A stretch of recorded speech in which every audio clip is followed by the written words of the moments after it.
Министерството за правда ќе ги убедува грчките судови дека амнестијата од Иванов, која што ја добија агентите Горан Груевски и Никола Бошковски, е незаконска.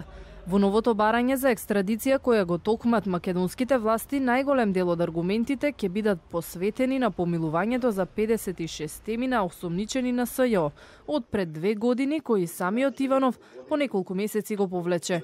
Токму со одлуката за помилување, разузнавачите привремено ја купија слободата и не беа депортирани назад во Македонија, каде што ги чека затвор и судски процеси. Во ова барање се повикуваме на аргументите од пресудата кои што се однесуваат на помилувањето. Детално ќе биде образложено како председателот Иванов ја донесе одлуката за која што во тој момент не постоеше правен основ.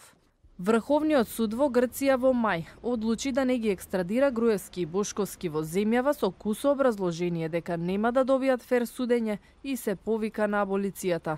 Највисокиот суд донесе ваква одлука иако основниот суд во Солун претходно одлучи да ги екстрадира. Неразделните колеги планирале да побегнат во Унгарија и таму да добијат политички азил, но планот не им успеа кога на аеродромот во Солун беа уапсени со лажни пасоши.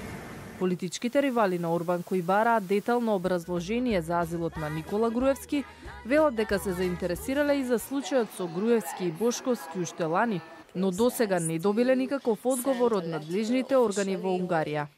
First time I raised the exact questions to the Hungarian Foreign Ministry. Која е улогата на Унгарија во бегствата на македонски функционери? Јас го пратив тоа прашање до двете министерства за надворешни и натрешни работи. Овде уште лани, кога слушнавме дека двајцата луѓе на Груевски тајната служба беа уапсени во Солун и сакале да дојдат овде во Унгарија. Затоа и го отворив прашањето дали некој го следи ова што се случува во Македонија, без разлика дали добиваат азил или не, но еве се уште нема одговор од властите.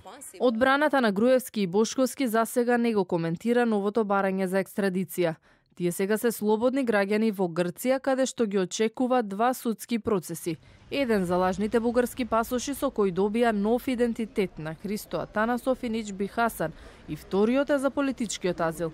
Екс-началникот на петата управа Горан Груевски е обвинет во 3 случаи на СЈО, Бошковски во 1. Во сведочењето на Александар Василевски Нинџа, двајцата беа споминати како организатори на крвавиот четврток,